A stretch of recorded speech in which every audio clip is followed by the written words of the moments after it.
so excited to be here. Congratulations on the film. Thank you so much. Thank you. So recently you said in an interview that women have been hemmed by society. And I feel like in the film, you let every single person be so free. Whether they were very interesting characters, but they were so free. Was that purposely done?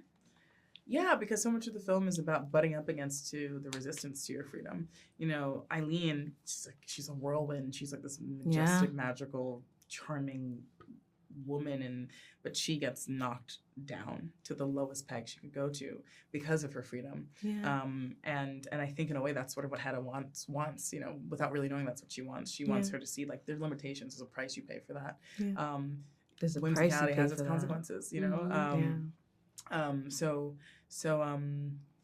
I think the function of seeing these people be free is to also see why it's so hard to sustain it or to even to do it. Yeah. I love that. All right, Tessa, this is for you.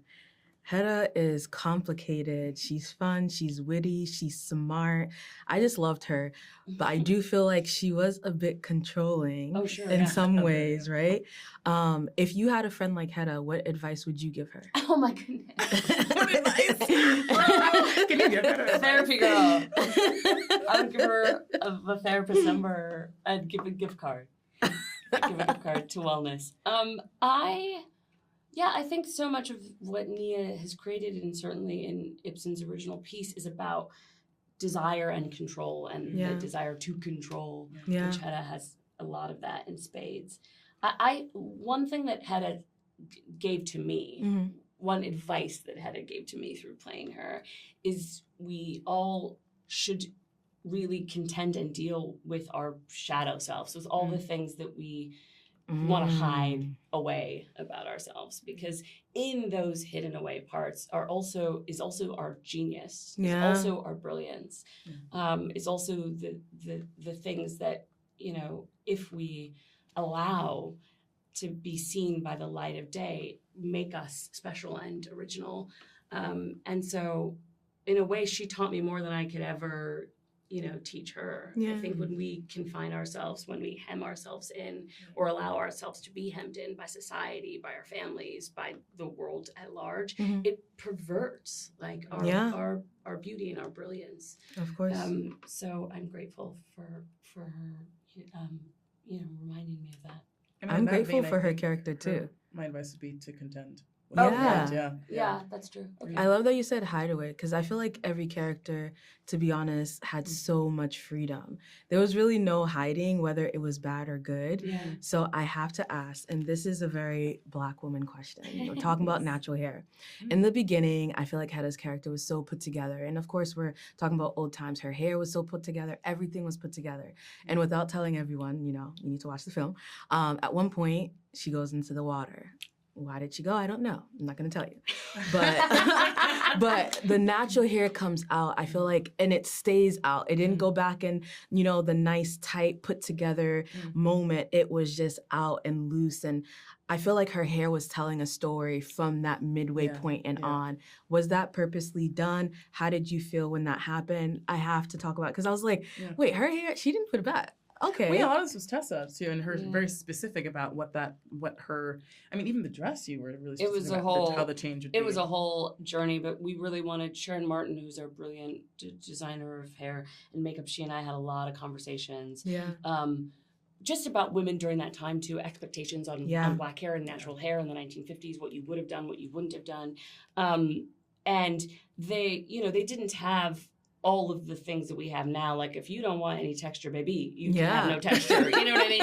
They didn't have that. So it was sort of like already her hair in the beginning, it's such a tremendous amount of work to get it to be like that with the tools that were available during that time. But we really wanted over time for you to get a sense of the unfettered Hedda of her, of who she really is. And we thought that a brilliant way to express that was through her hair and also through costumes. So there were multiple versions actually of the dress. When she's sort of at the beginning of the party and feeling her full, you know, self, and the dress had a lot of crinoline and stuff underneath, and then she deflates over time. So her hair gets more wild. Her dress actually loses size. But that's kind of one of the great challenges of doing something that all takes place in one evening is you have to tell so much story with the way that characters change over that period of time. And the story was told. I'm so impressed. You. Congratulations. All right, so my first question is for you, Nina, and might be for you as well. So from someone who has also been in the play before, what do you feel was different between being in the play and now in the feature film?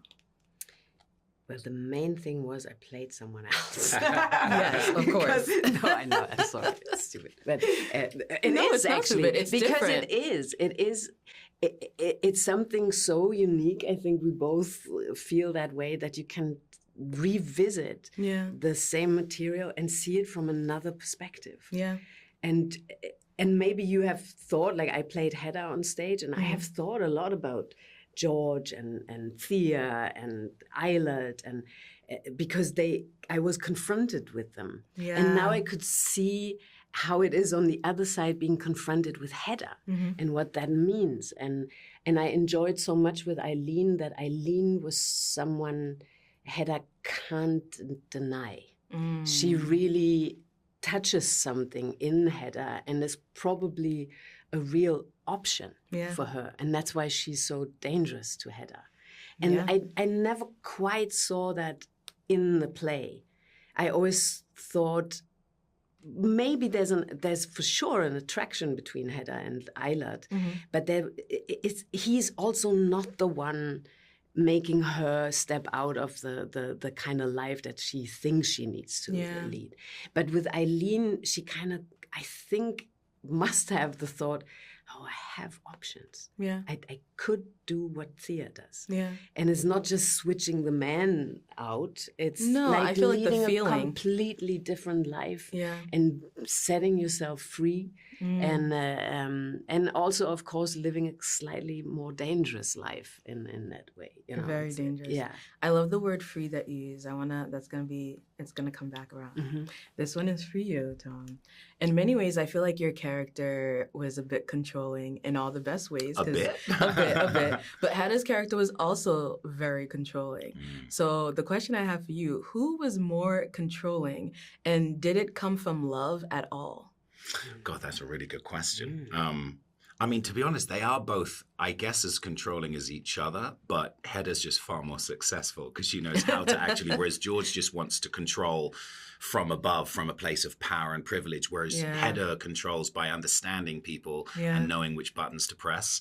And it's a really interesting question about this idea of love because, I mean, there are moments throughout the piece where I think I managed to convince myself as George that he does love her, but ultimately, now getting to reflect and look back on it, he never loved her. He loved the idea of what she could be, what she could give him. That isn't love. That's, again, it's possession. You're owning a person like a handbag or something wife. To completely, exactly, a trophy wife. And it's really sad, to be honest, because you think she's actually an incredible woman, but he never gets to see that. He only gets to see the version that he wishes her to be. Yeah, wow. Maybe in this one moment, I always think in the room where the fire is, where these two characters kind of go away. He thinks, "Oh my God, she does love me." Yeah. And and I think you see a possibility all of a sudden. I know. We kind of scheme together and we do something, and then it's not truthful. No, but also she's not being even truthful. Speaking at of that the point. truthful, so this is my last question for you guys. Sorry. You mentioned freedom. No, I'm here. I got you. We're on a time limit. I know. I'm sorry. So freedom. You mentioned freedom. What was the most free that you guys were? Because I feel like everyone, even though there was a controlling part of your character, there was so much freedom. Everyone had a very masculine kind of energy throughout the film. What was the freest each of you felt throughout the film? I think I had several moments, really, because of this vehicle alcohol that Eileen has. You didn't want to do it, but you did. Yeah, exactly. So once I was in it, I felt free. No, there were moments, where even entering the room with all the men, and it was also truthful. There was a woman, me, entering a room full of men. So I felt kind of like free in exploring that, knowing that I have seen. They just have to play along with that. So no matter what I do, so I felt quite empowered in that sense, you know, and then also free when she's looking for the manuscript and goes into the conservatory and then just hits her friend, you know, and just goes a bit haywire and crazy. I thought, oh my God, I would have never seen this in this play. I enjoyed that very, very much, you know. Yeah, it was freeing. Mine was actually just a very quick moment with you. It's when George pulls Eileen out of the room and just pins her, and then, because it's really the only time that George shows really who he is, which is this very small, angry man, and you're like, why can't I control this wife of mine? And he'd teach me how to do completely it. teach me, and just this, and it was one of the few moments where I felt, that's the real George, and that's very liberating as an actor to play, because particularly in period pieces, everyone is so, they present so much, they're so bound, and what's going on underneath them is so hidden, which is fascinating as an actor to play those period roles. But then when they get to take the mask off for these little moments, and Nia allows everyone throughout it, I loved playing that moment. Oh, you guys are both so perfect. Congratulations.